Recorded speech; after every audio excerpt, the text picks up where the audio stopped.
Hello and welcome to podcast.init, the podcast about Python and the people who make it great. When you're ready to launch your next app or you want to try a project you hear about on the show, you'll need somewhere to deploy it, so take a look at our friends over at Linode. With 200 gigabit private networking, scalable shared block storage, node balancers, and a 40 gigabit public network, all controlled by a brand new API, you've got everything you need to scale up. And for your tasks that need fast computation, such as training machine learning models, they just launched dedicated CPU instances. Go to pythonpodcast.com/linode, that's Linode, today to get a $20 credit and launch a new server in under a minute. And don't forget to thank them for their continued support of this show. And you listen to this show to learn and stay up to date with the ways that Python is being used, including the latest in machine learning and data analysis. For even more opportunities to meet, listen, and learn from your peers, you don't want to miss out on this year's conference season. We have partnered with organizations such as Dataversity, Corinium Global Intelligence, Alluxio, and Data Council. Upcoming events include the combined events of the Data Architecture Summit and Graph Forum, the Data Orchestration Summit, and Data Council in New York City. Go to pythonpodcast.com/conferences today to learn more about these and other events, and take advantage of our partner discounts to save money when you register. Your host as usual is Tobias Macey, and today I'm interviewing Jon Krohn about his recent book, Deep Learning Illustrated. So Jon, can you start by introducing yourself? Thank you very much, Tobias. It's an honor to be on the show. I am the chief data scientist at a machine learning company called Untapped, and our focus is automating aspects of business operations, particularly related to human resources and recruiting. So, that kind of human side of things where we need to be building algorithms that carefully remove bias that might exist in the training data, for example. So that's my day job. But I also, on the side, have been writing a book that just came out a couple of weeks ago called Deep Learning Illustrated, that was published by Pearson. And that book is a product of me doing a number of different ways of teaching deep learning. So I've been running a deep learning study group community in New York for a number of years. I teach graduate electrical engineers at Columbia University every once in a while, and I also have my own curriculum, which is a 30-hour deep learning curriculum that I offer at a professional academy here in New York called the New York City Data Science Academy. And yeah, so wearing a lot of different hats, and recently added one final thing to that, which is that as of September 2019, I have a National Institutes of Health grant to work with medical researchers at Columbia University to automate aspects of diagnosing infant brain scans. So lots of different things going on, but generally the thread that ties them all together is deep learning. And do you remember how you first got introduced to Python? Yes, I do remember being first introduced to Python. I was doing my PhD at Oxford University at the time, and I was working in MATLAB and R.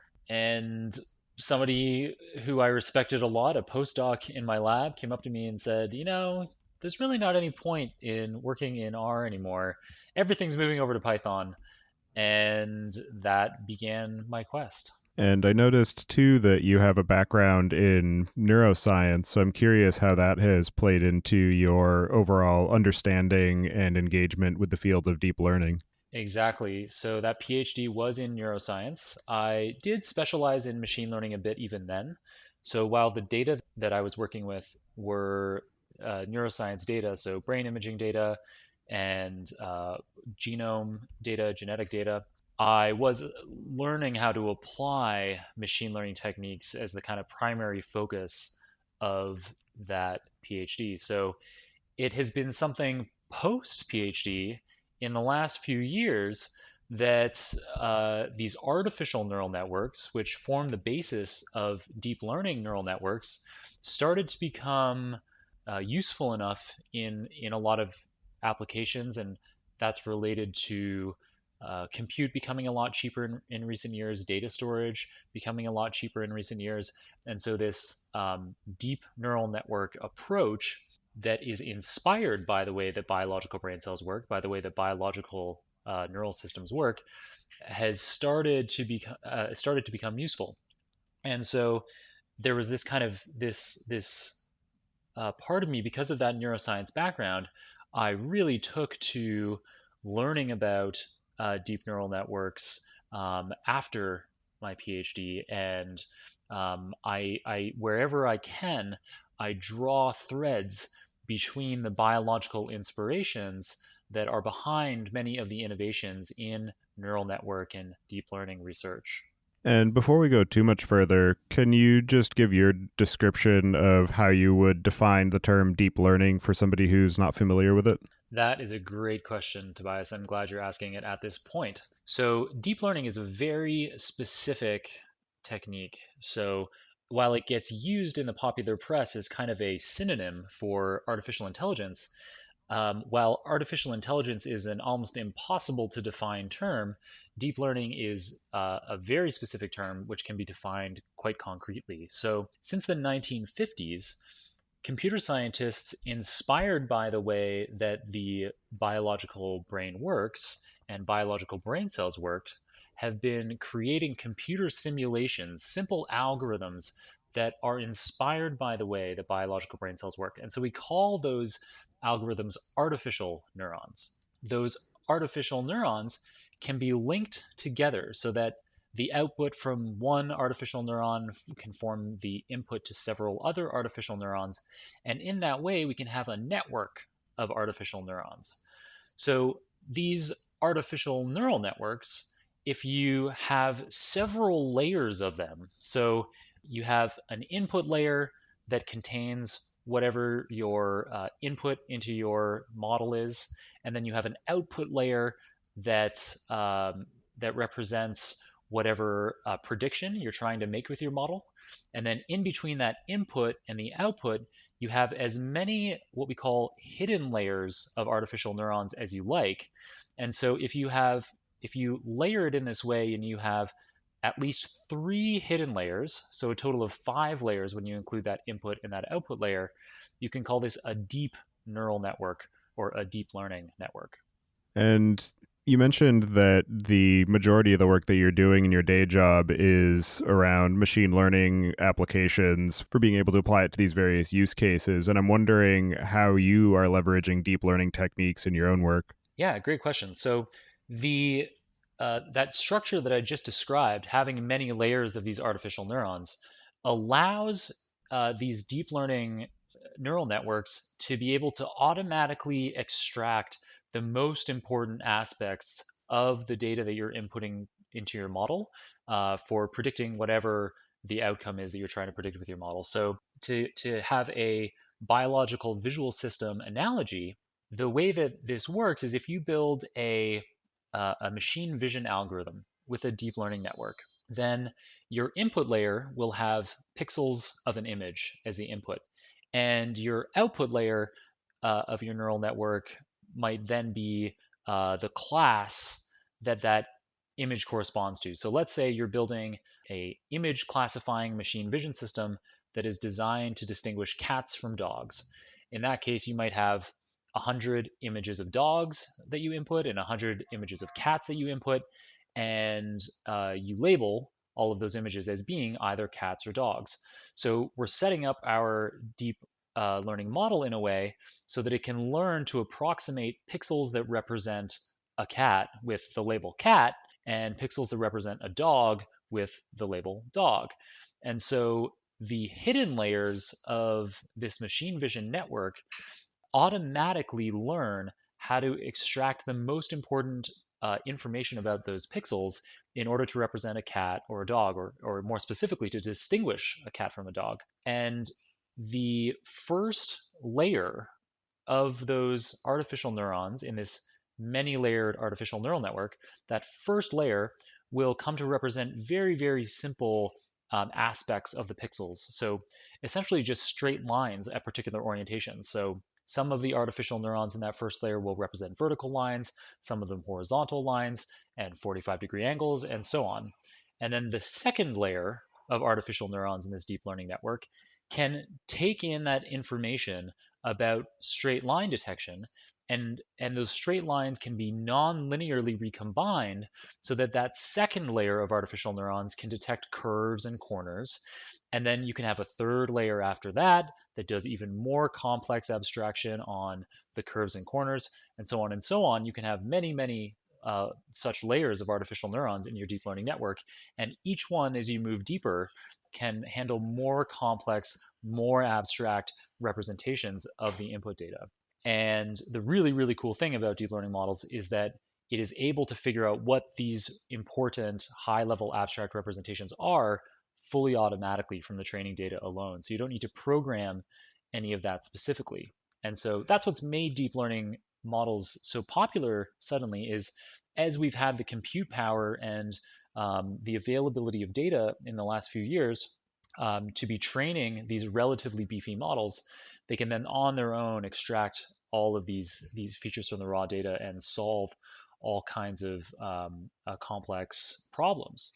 So that visual analogy, in a way, you can imagine that then in my line of work, in my day job at Untapped, we're concerned with various models related to human resources. A really common model is predicting the fit of a given job applicant for a particular job. So we have clients, big corporate clients or recruitment agencies that handle millions of applications a year to thousands of different roles. And instead of sifting through all of those applicants with, say, a Boolean keyword search, our model can um, rank all of the applicants, the million applicants that you had over the last year, for any one of the roles that you are hiring for. And it does that based on the natural language of the job descriptions, the natural language of the applicant's resume,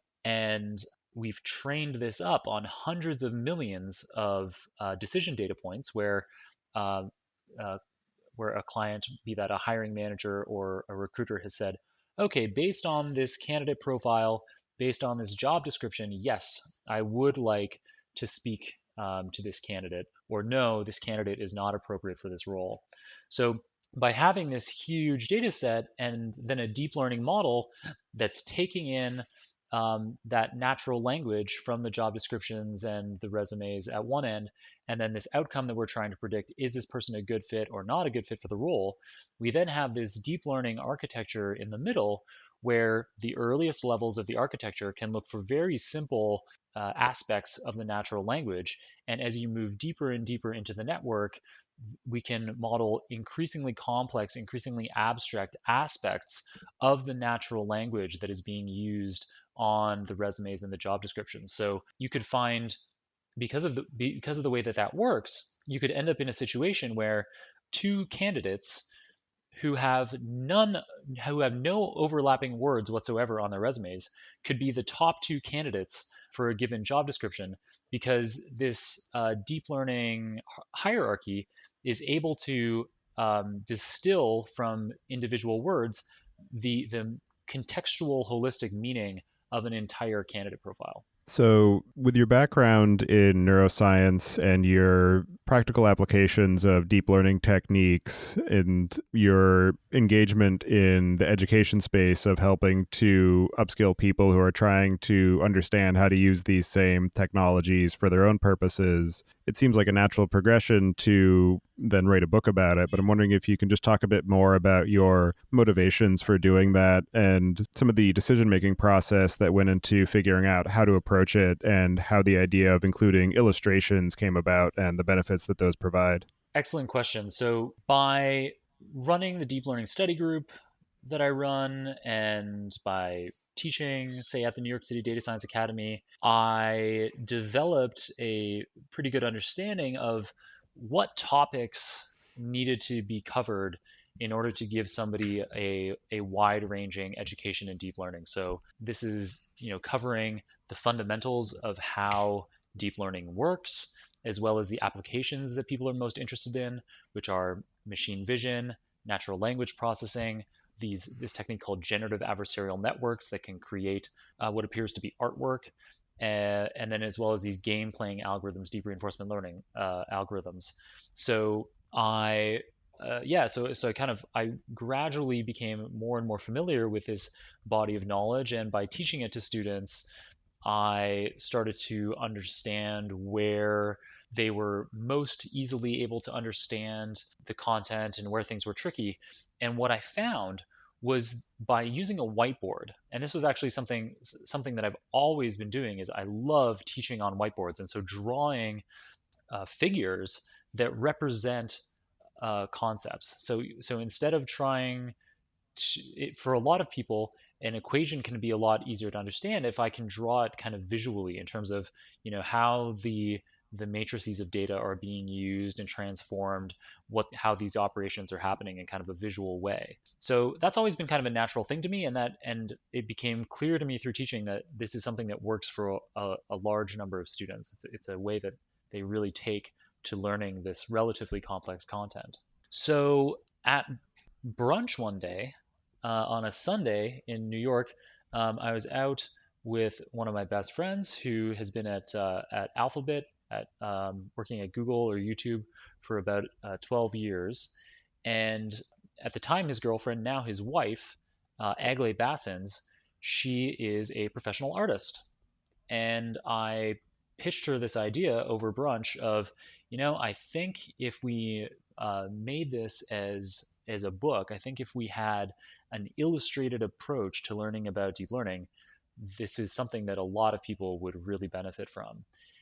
What do you think about that? And perhaps because through her now husband being exposed so much to machine learning techniques at Alphabet, she was immediately very interested, and she was an absolute joy to work with over the entire process. So yeah, that's how it all came about. And I'm curious if you can give a bit of a comparison to some of the other books that you've encountered on the subject of machine learning or deep learning and some of the benefits that you see your book providing comparatively, and some of the ways that the target audience that you're focusing on would gain better understanding or better value than some of the other books that they might be able to pick up. Perfect. So that's not a question I've been asked before, and it's an interesting one because all of the books that I guess my book quote unquote competes with, there's some benefit to them relative to my book, and so there's always some kinds of trade-off with all of the great books in deep learning. The the seminal academic text in deep learning is called Deep Learning, and it's by Ian Goodfellow and Joshua Bengio and Aaron Courville. So these are academics between the University of Montreal and the Google Brain team, and they developed this academic textbook that covers the mathematical theory of deep learning very thoroughly. However, it doesn't have any hands-on examples. So that book is all about learning the theory, and so our book is completely distinguished from that by being focused on application. And while we do cover the essential parts of the theory, we do that in a way that is quite different from that MIT Press book. So, where we have to use equations, they are in full color.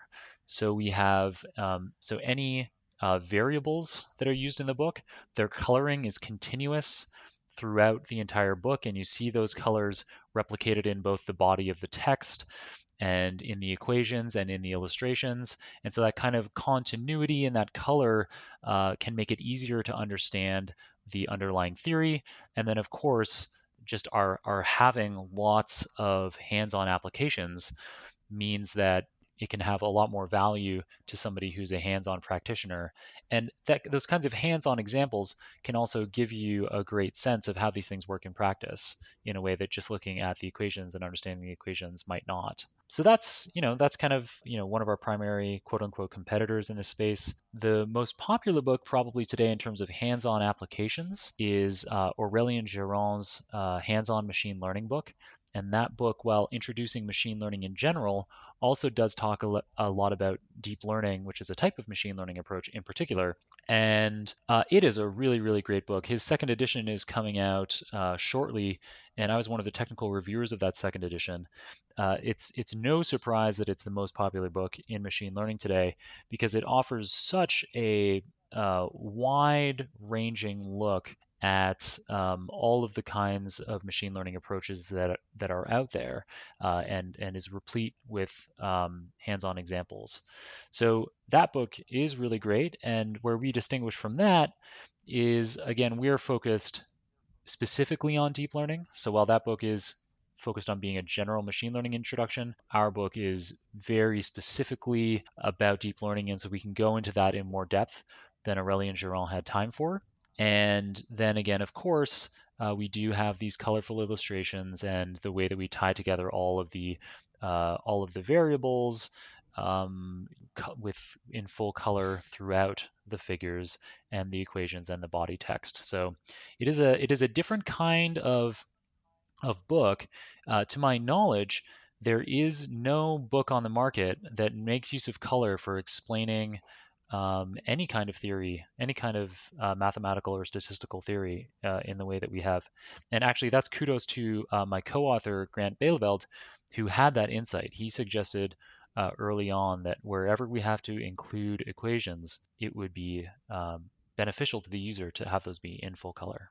Yeah, it definitely helps to pick apart the most notable components of the equation rather than just seeing everything in plain black and white, because then it all just sort of blends together and it requires a lot more effort to be able to parse it and understand how the different pieces are reacting with each other. Yeah, exactly. That's the idea, Tobias. I'm glad that you see it that way as well. So when you see an equation in the book and then below it, there's an explanation of what this equation is, you can just very quickly say, ah, well, there's the purple part of the equation, and here's, that purple part in the text, and you can very quickly make that connection. And then in some cases where we then on top of that say, okay, and here's a figure that kind of explains, how these pieces fit together visually, and you can again just at a glance see across the figure, the equation, and the body of the text very clearly. Ah, this is the purple part, and I'm glad that you see the value in that too. And for the target audience of the book, I'm curious how much background understanding of programming or statistics or machine learning is necessary, and to what level of facility you expect them to get to by the end of the book. So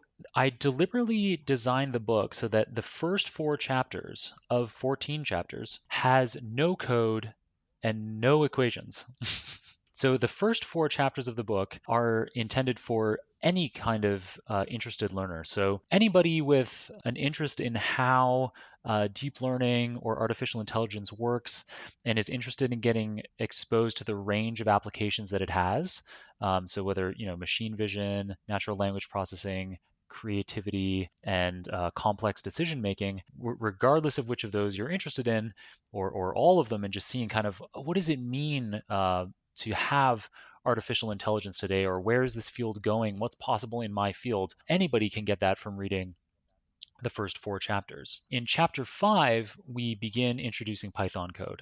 And then through the rest of the book, all the way through to chapter 14, there are examples in Python. They are, especially in earlier chapters, these examples are fairly straightforward.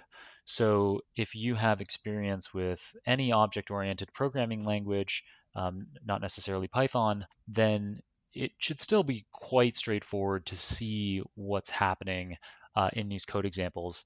And I went through to great lengths to make sure that I explained in detail every single line of code in the body of the text. So even if you're not already familiar with Python, or even if this is your first exposure to object-oriented programming, those thorough explanations should make it possible, though maybe not as easy for somebody who does have Python experience, to follow along and see what's happening in these examples. So yeah, so some Python experience, or at least object-oriented programming language experience, would definitely make taking in chapters 5 and onward easier. And then it's the same kind of thing for machine learning or statistics experience.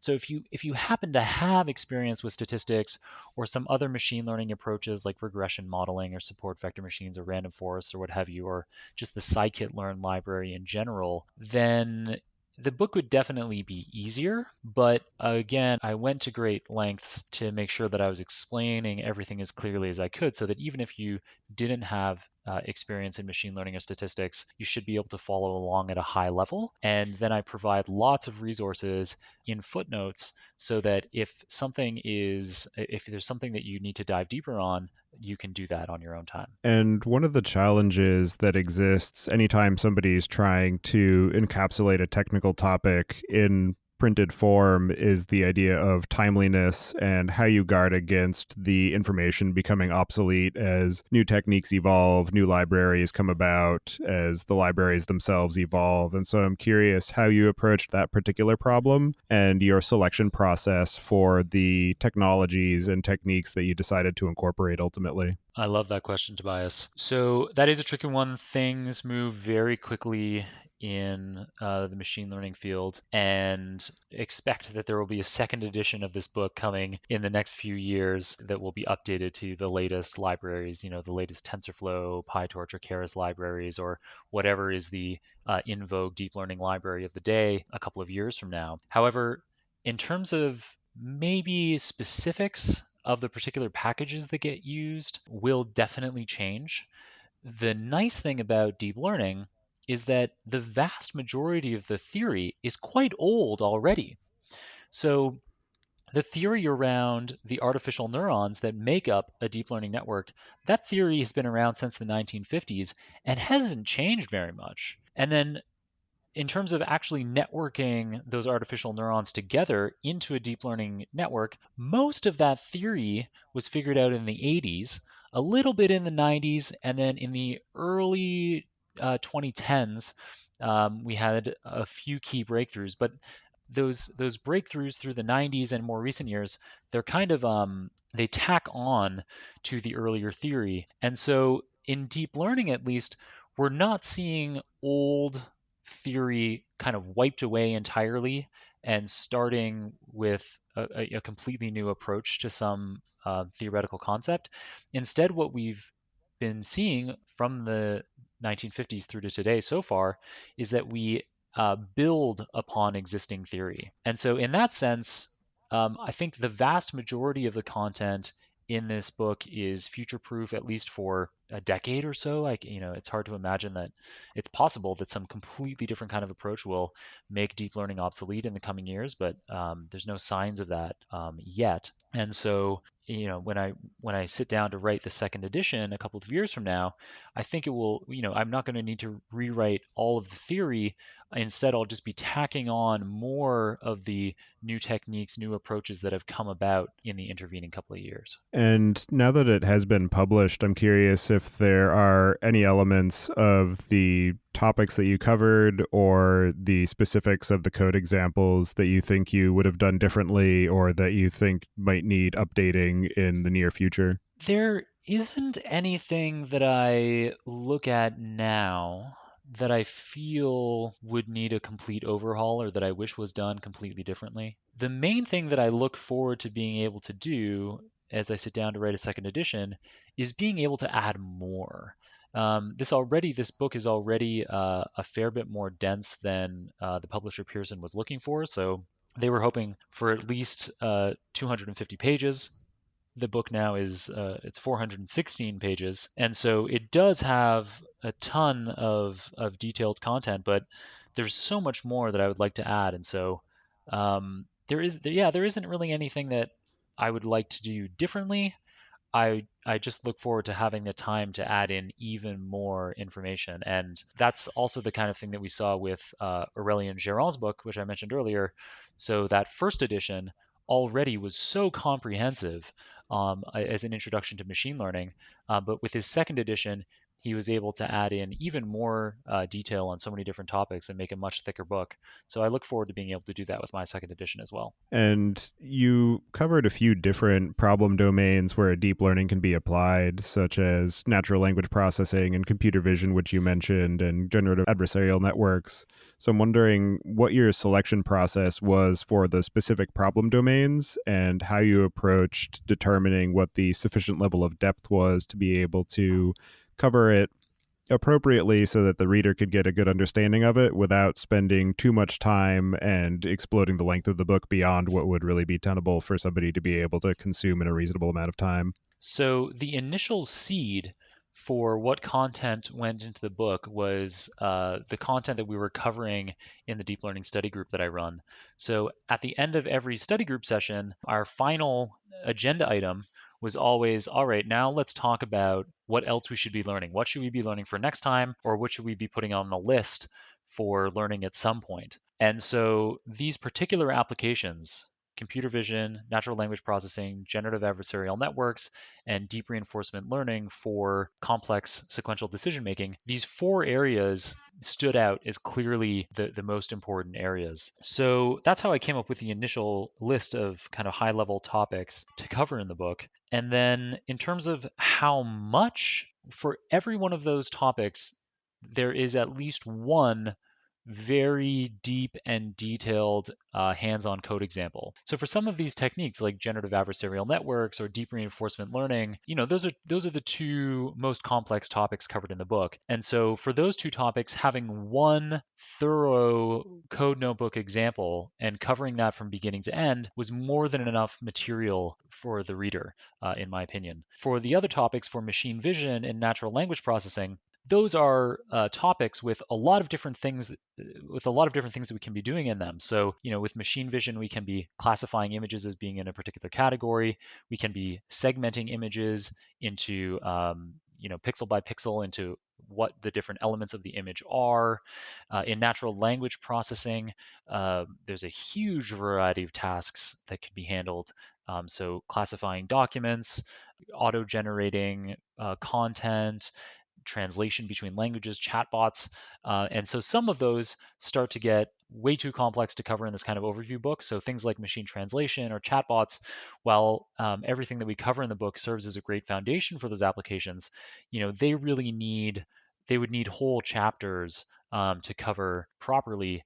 And so with those machine vision and natural language processing topics, what I did was I have several complete, thorough examples of kind of intermediate complexity topics. And then I say, hey, if you're interested in these even more complex topics, here are a few paragraphs that summarize what's possible today.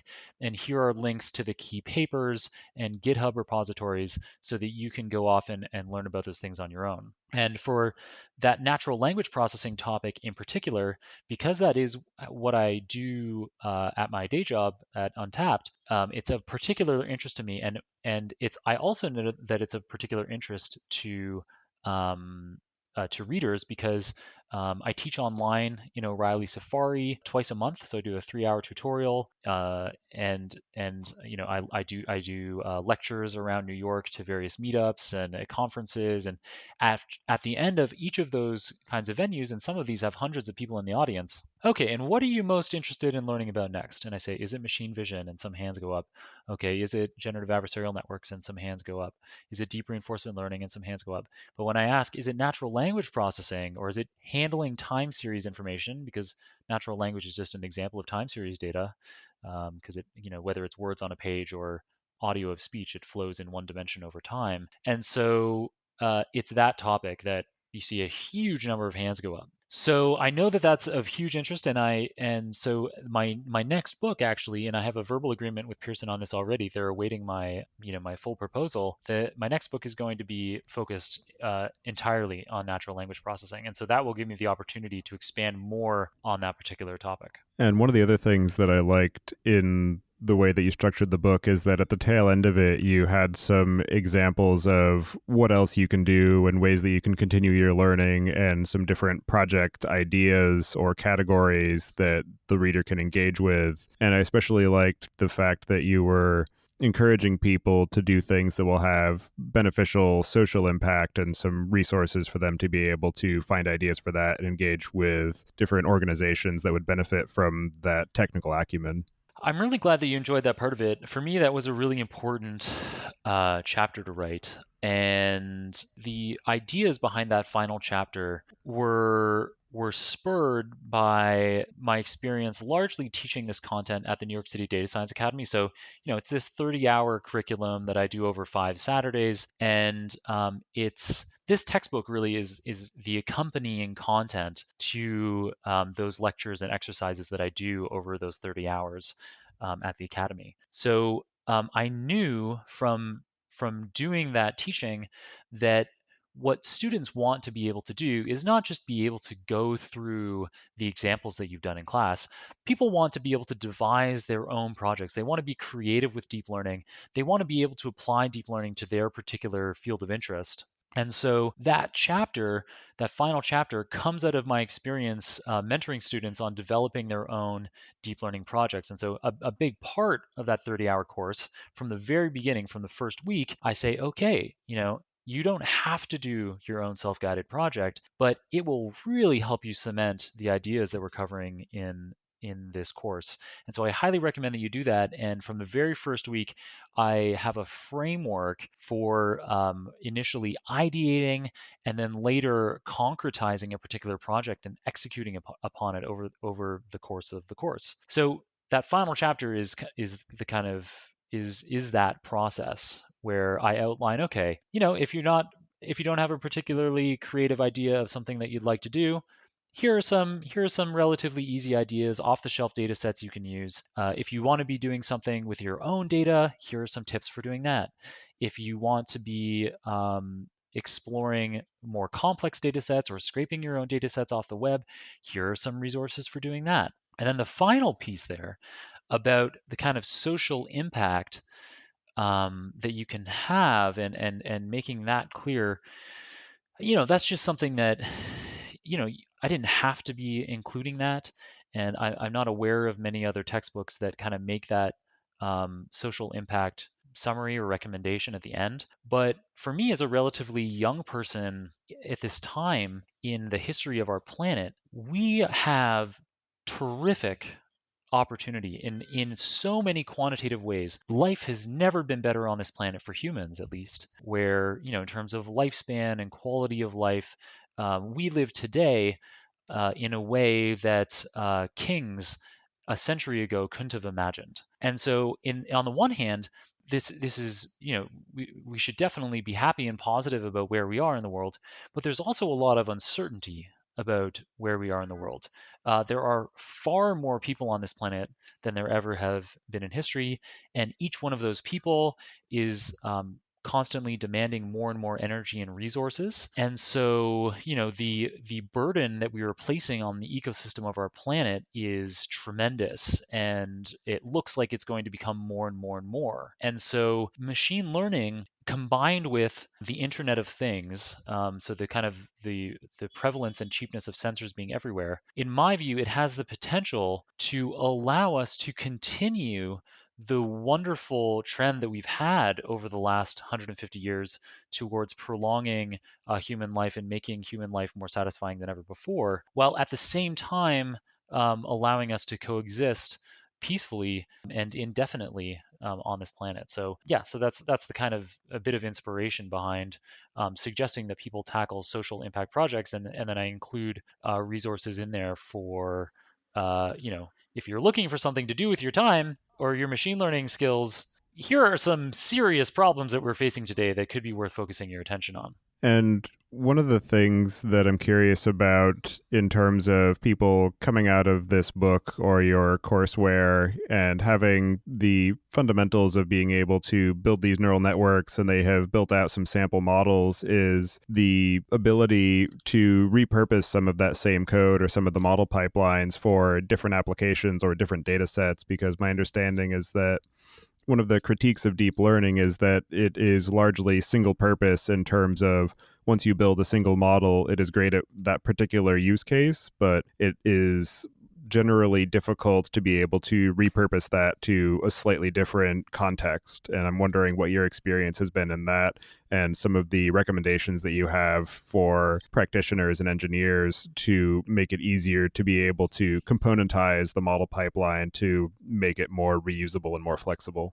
Outstanding question, Tobias. So, neural networks are interesting in that they are actually highly flexible and can be retrained to particular tasks. So while any given deep learning network at any given point in time might be very highly specialized to a particular task, you can use what we call transfer learning to take that existing network and repurpose it to some related task quite effectively. So in chapter 10 of the book, we go over a machine vision example where we take a very deep neural network that was trained on a huge data set of millions of images called the ImageNet dataset. And it would be very expensive computationally. It would take weeks on a high-end server, deep learning server with GPUs to train up such a deep machine vision model on such a large data set. But with modern deep learning frameworks, including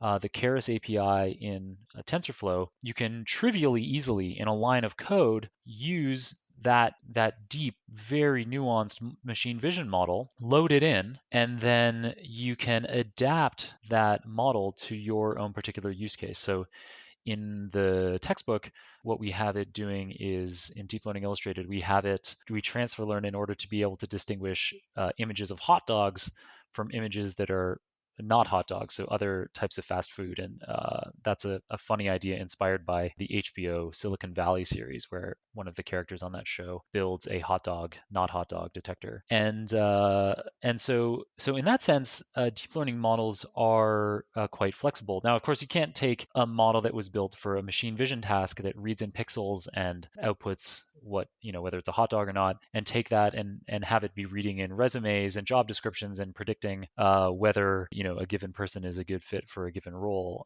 So there's a limit to what this transfer learning can accomplish. So I guess I overall kind of don't agree with the point that deep learning models are quite fixed or not usable for other purposes.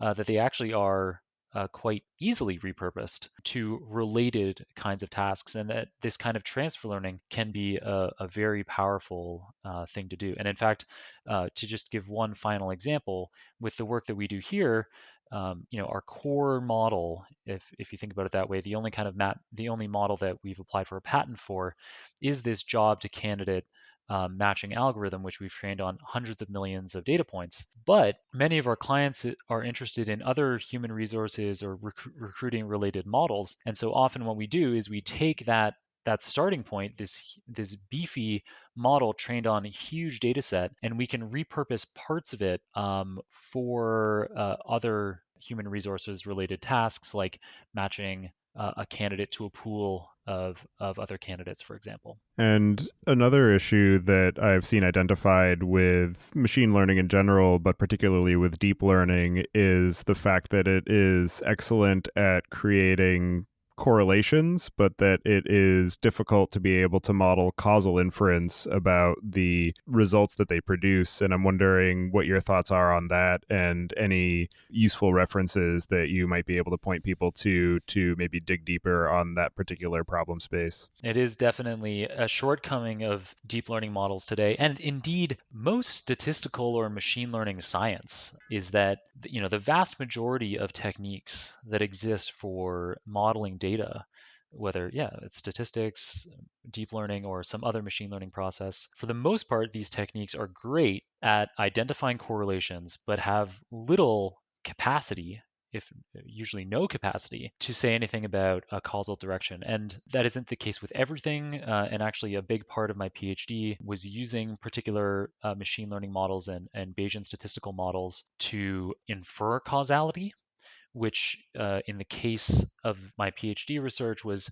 in some cases relatively straightforward, because you could say, for example, somebody's if you find a correlation between a gene and some behavior, well, we know that genomes are fixed over a person's lifespan, except for random mutations. And so there's no way that the causal direction could be from somebody being anxious and that causing them to have their genes change in a way that the genetic sequence can't change in a way that then is more likely to be the profile of somebody who's anxious. So in some ways, so there are some problem spaces where you can define causal direction based on your knowledge of the data. But of course, the model itself is not aware of that underlying understanding. So yeah, Gary Marcus is a researcher at New York University who has called up a lot of shortcomings of deep learning models today, and one of the big ones is this causality, this inability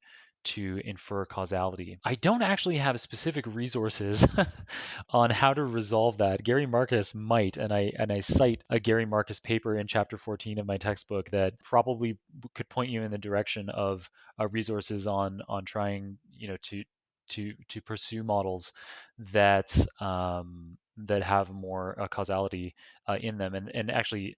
Well, so one resource I could point people in the direction of is there's an author named Judea Pearl, Judea Pearl, like pearls from an oyster. And Judea Pearl has written extensively on causality, and he has several books on it, including one called Causality. And that might provide people with some techniques for identifying causal direction with the data that they're working with. But yes, as deep learning models, as they typically stand, there's no capacity to infer causal direction, and that is one of the shortcomings that we'll have to overcome, as Gary Marcus himself points out, in order to bridge the gap from the narrowly defined artificial intelligence systems that we have today, which are, say, able to identify what's in an image accurately, and expanding to a general intelligence that is more like the broad intellectual capacities that you and I have as human beings. Yeah, so there's a huge amount of work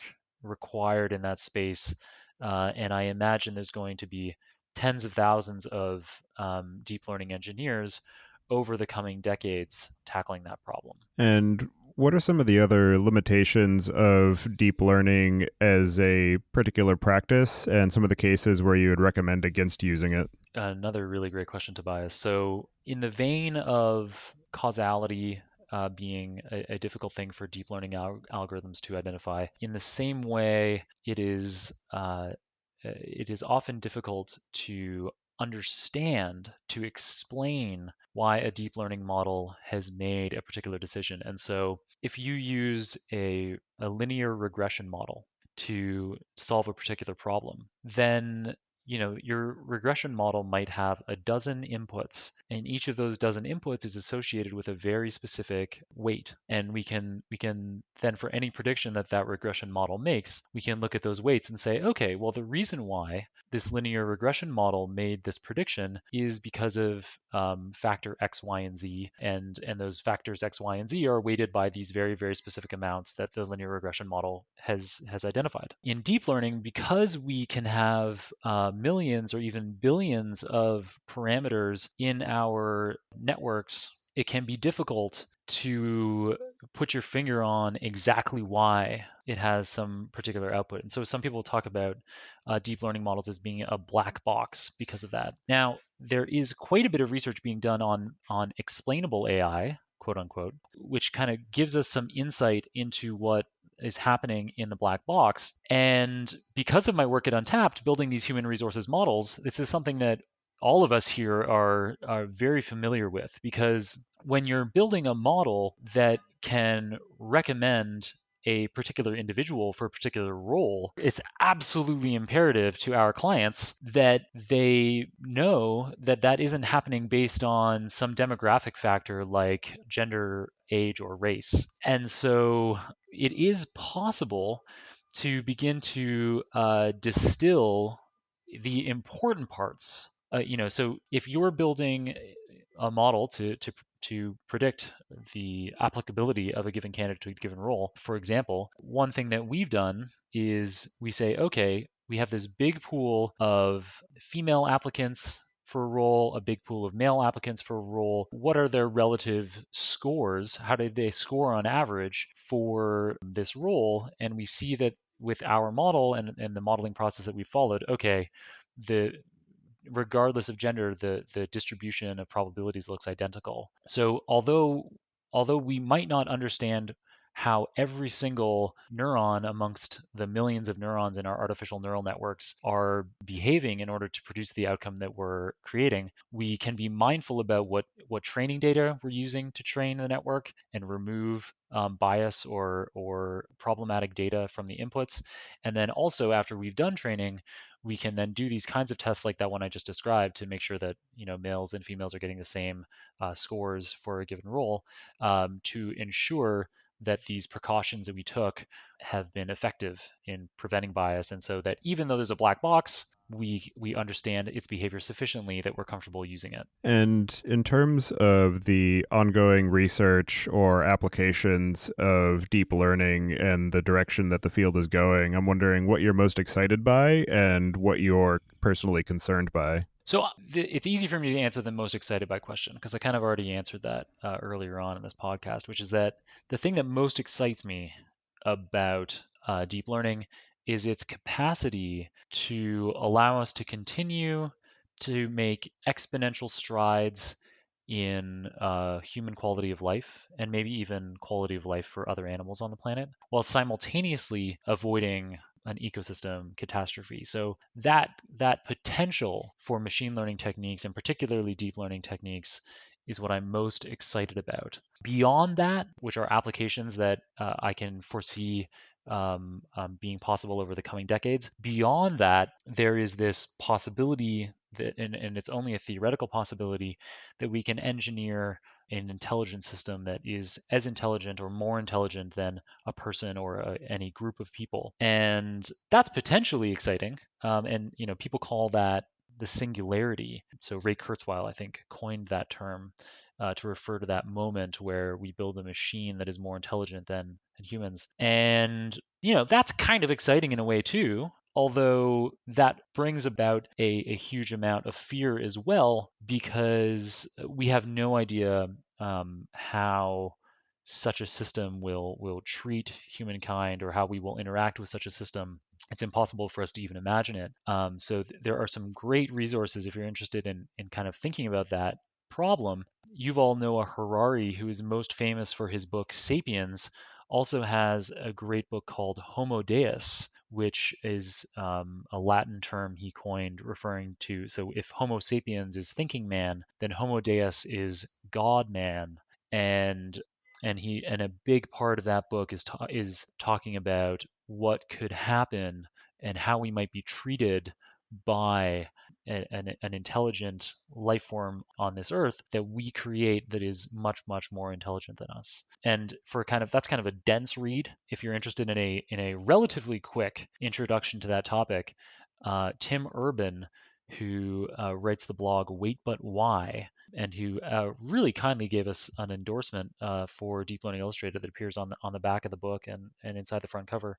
He does a great long form series of blog posts. It's 2 blog posts that cover what artificial intelligence is today and what could happen as we approach or go past that singularity. So yeah, so in the short term, over the coming decades, the thing that I'm most excited about is the capacity for machine learning, deep learning, and the Internet of Things to make life on this planet more wonderful and peaceful than ever before, continuing the trends that we've seen over the past century. And then in the longer term, I'm in equal measures excited and afraid what could happen as if the singularity happens. Are there any other aspects of the field of deep learning or your work on the book that we didn't discuss yet that you'd like to cover before we close out the show, or any other parting words that you'd like to give to the listeners and potential readers? That's a great opening, Tobias. Nothing actually really comes to mind. I got to talk about so many of the things that excite me most about deep learning in our conversation today, and I even got to talk about the social impact concepts a couple of times. No, I'm really satisfied, Tobias. I really enjoyed this podcast today, and I hope your readers take away some interesting tidbits from it. Well, for anybody who wants to get in touch with you or follow along with the work that you're doing, I'll have you add your preferred contact information to the show notes. And so with that, I'll move us into the picks. And this week I'm going to choose a website called Spurious Correlations. And so it's just a list of different data sets that correlate but are obviously not causally related. So one of the examples is that the divorce rate in Maine correlates with per capita consumption of margarine. So it's just a list of different charts with hilarious correlations that are obviously not causally related, as a sort of warning to not read too much into the fact that two data sets happen to relate to each other, and give you a second to think twice about that. And so with that, I'll pass it to you, John. Do you have any picks this week? That is a really fun website. I've come across that before.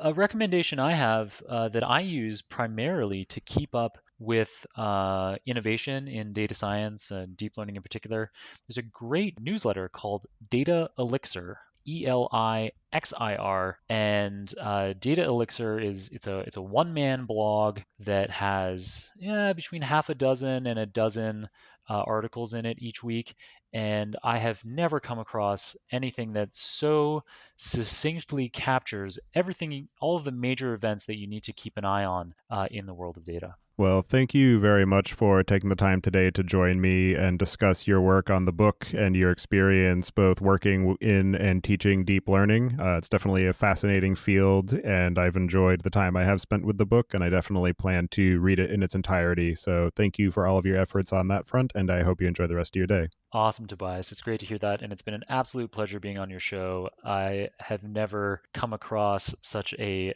thoughtful and thorough list of questions, so thank you very much for the time. Thank you for listening. Don't forget to check out our other show, the Data Engineering Podcast, at dataengineeringpodcast.com for the latest on modern data management. And visit the site at pythonpodcast.com to subscribe to the show, sign up for the mailing list, and read the show notes. And if you've learned something or tried out a project from the show, then tell us about it. Email hosts@podcastinit.com with your story. To help other people find the show, please leave a review on iTunes and tell your friends and coworkers.